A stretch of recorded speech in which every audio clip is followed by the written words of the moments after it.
iya dah, saya korban terus karena apa? Kan tidak benar. Dan kita punya data, kita punya bukti. Saya bahkan ada di luar ini dua ahli matematik, dua ahli statistik yang bisa menjelaskan bagaimana manipulasi itu terjadi. Dan mereka siap untuk nanti laporan ke Bawaslu, laporan ke kalau perlu juga muncul di Metro TV, di TV mereka sendiri, ya kan? Jadi ini tidak boleh ya, pakar-pakar seolah-olah menamakan dirinya pakar, kemudian dia berdiri di depan jutaan rakyat Indonesia dan dia bohong. Itu kan namanya apa ya? Itu namanya penipuan, ya. Fraud, nggak boleh. Kita masih menunggu hasil resmi KPU, Pak. Dan seperti Bapak juga dalam pernyataannya mengatakan bahwa pemilihan ini berlangsung dengan baik, lancar, dan aman. Yeah. Dan apakah itu berarti akan juga tetap terbuka dari kubu Bapak seandainya nanti untuk melakukan gugatan-gugatan setelah hasil resmi KPU? Saya katakan semua indikasi real count sampai sekarang menunjukkan bahwa saya leading, saya menang gitu loh. Jadi ya, tapi kita juga banyak laporan ya, banyak kasus-kasus yang tidak benar ya, ada kasus kotak suara yang dicuri, ada saksi diintimidasi dan sebagainya dan sebagainya. Nah, ini kita sudah laporkan ke Bawaslu semuanya. Dan ini kita akan proses di jalur hukum. Jadi ya kita sangat confident kok kita berada di pihak yang benar ya. Dan nanti kan harus semua itu kan harus ada bukti, harus ada proses, ya kan? Yang saya sesalkan ya, tadi juga yang ditanya di televisi, ditanya selalu, Pak Prabowo kalau kalah bagaimana? Oh, saya berkali-kali ngomong, Anda kan sudah di Indonesia berapa bulan kan ini? Iya, benar. Ya, 2 minggu. 2 minggu. Tapi Anda bisa cek semua rekaman. Saya berkali-kali bicara waktu hari pertama pendaftaran di KPU, waktu dapat nomor di KPU, waktu ada upacara kampanye damai di KPU, saya selalu ngomong, apapun keputusan rakyat saya akan hormati. Tidak ada kata-kata dari Jokowi dan JK. Sampai hari ini nggak ada. Malah dia bilang sebelum kalau kita tidak menang berarti curang. Bayangkan, ya kan? Di tengah-tengah keyakinan Bapak ya bahwa akan memenangkan sesuai dengan KPU nanti ini, tentu Bapak juga kembali sudah seperti Bapak katakan siap menerima hasilnya apapun saja dan juga siap menerima kekalahan seandainya, karena Bapak kan yakin menang sejauh ini. Iya benar. Kalau terbukti secara hukum bahwa saya kalah, tentunya saya hormati. Saya tidak mau terima mandat kalau mandat itu tidak sah.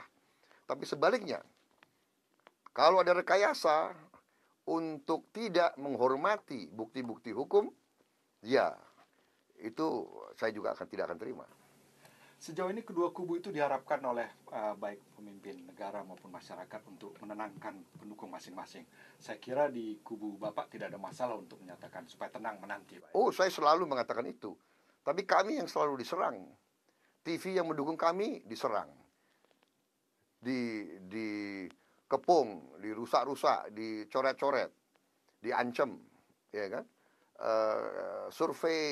Perusahaan survei yang mengatakan kita yang menang tadi malam di bom Molotov, ya kan?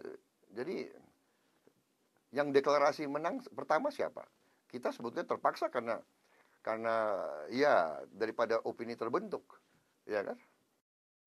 Pemilihan presiden kali ini diwarnai dengan polarisasi masyarakat yang cukup tajam, Pak ya, disebutkan pengamat. Bagaimana Bapak melihatnya setelah nanti KPU mengumumkan hasilnya? Apakah Bapak melihat masih mungkin terjadi rekonsiliasi atau itu hanya bagian dari proses demokrasi yang otomatis nanti orang akan kembali lagi ke kehidupan sehari-hari? Saya kira ini tergantung pemimpin, ya.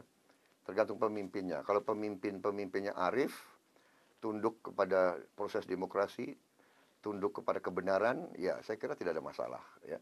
Tapi kalau pemimpin-pemimpin kita tidak arif, ya saya tidak tahu.